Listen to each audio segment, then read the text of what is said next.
नमस्कार, मी सचिन सोनवणे, महाबीज छत्रपती संभाजीनगर.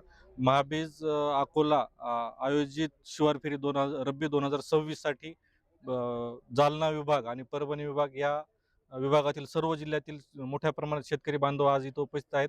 त्यापैकी नांदेड जिल्ह्यातील अर्धापूर तालुक्यातील प्रगतशील शेतकरी आपल्या सोबत आहेत. आज ते आपलं त्यांचं मनोगत व्यक्त करणार आहेत. तरी आपण आपला परिचय द्यावा.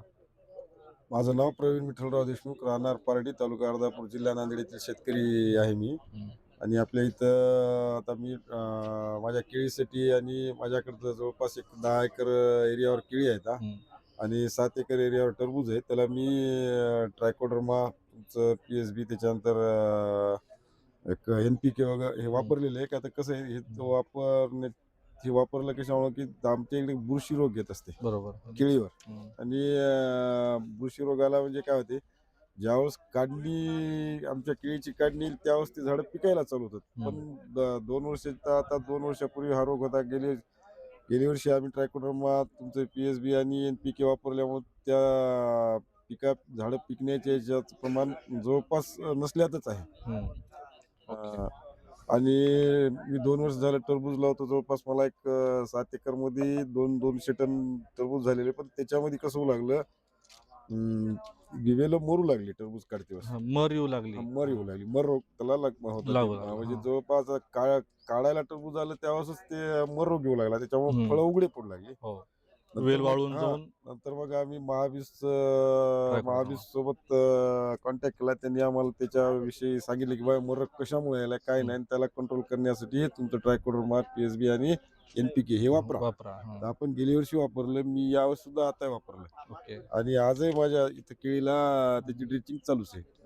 आणि त्याच्यामुळे भरपूर जवळपास मर रोग नसल्यास जमा झालेला आहे. बरोबर. आणि आता माझ्याकडे जवळपास 5 एकर हरभरा सुद्धा आहे. आपली विशाल व्हरायटी आहे ती. त्याच्यावर सुद्धा आता आमचं कसं, आम्ही हरभरा कसं करतो, केळी घेतल्याच्या नंतर हरभरा घेत असतो. मग केळी काढून हरभरा केळी काढून मग केळीची बुरशी त्या हरभऱ्याला लागल्यामुळे हरभऱ्यात मरचं प्रमाण जास्त असतं. मग त्याच्यासाठी ही ट्रायकोडर्मा वापरलं. पण आज मर रोग नसल्याच जमा आहे. बरोबर. याचा फायदा जवळपास मी केळीला वापरला, हरभऱ्याला वापरलं आणि टरबुजाला सुद्धा वापरलं. बरोबर. आणि उत्पन्नामध्ये पुन्हा एक लक्षणीय वाढ झालेली त्याच्यामुळे, कलर वगैरे त्याचा. बरोबर. ह्या आपण जो ट्रायकोडर्मा वापरतो यानं मर जवळपास सगळी आपली 100% कंट्रोल होते ट्रायकोडर्मामुळे.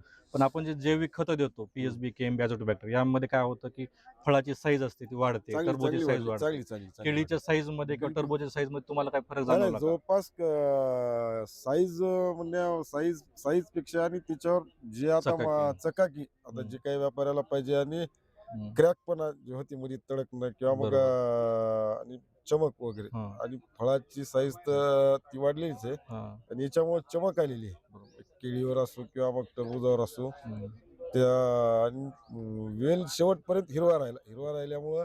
आणि केळाचं कसं, केळाची आता केळं ज्यावेळेस आम्ही काढतो त्यावेळेस पत्ती पानं त्याची जी तांबडी पडायची का, ती आता ती प्रमाण खूप कमी झालं. ओके. आज आपण या बागायतदार शेतकरी जे आहेत, आपण गहू, हरभरा, ज्वारी या पिकांमध्ये जे जैविक उत्पादनांचा अनुभव वारंवार ऐकत असतो.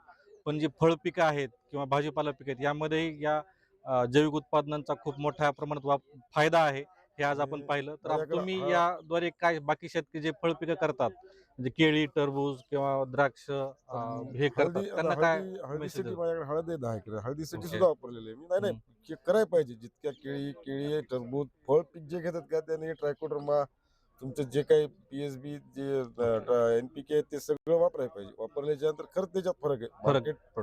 मार्केटमध्ये जी बुरशीनाशक भेटतं त्याच्यापेक्षा स्वस्त आणि आपल्याला परवडणार आहे. बरोबर. आणि एक चांगला कमी खर्चात एक शाश्वत उपाय म्हणून आपण महाबीजच्या जैविक उत्पादनाकडे पाहू शकतो. बिलकुल 100% शाश्वत आहे ते. बाकी शेतकऱ्यांनी सर्व शेतकऱ्यांनी याचा वापर करावा असं आज इथून आवाहन करण्यात आहे. धन्यवाद. महाबीजचं बियाणं हे खणखणीत नाणं.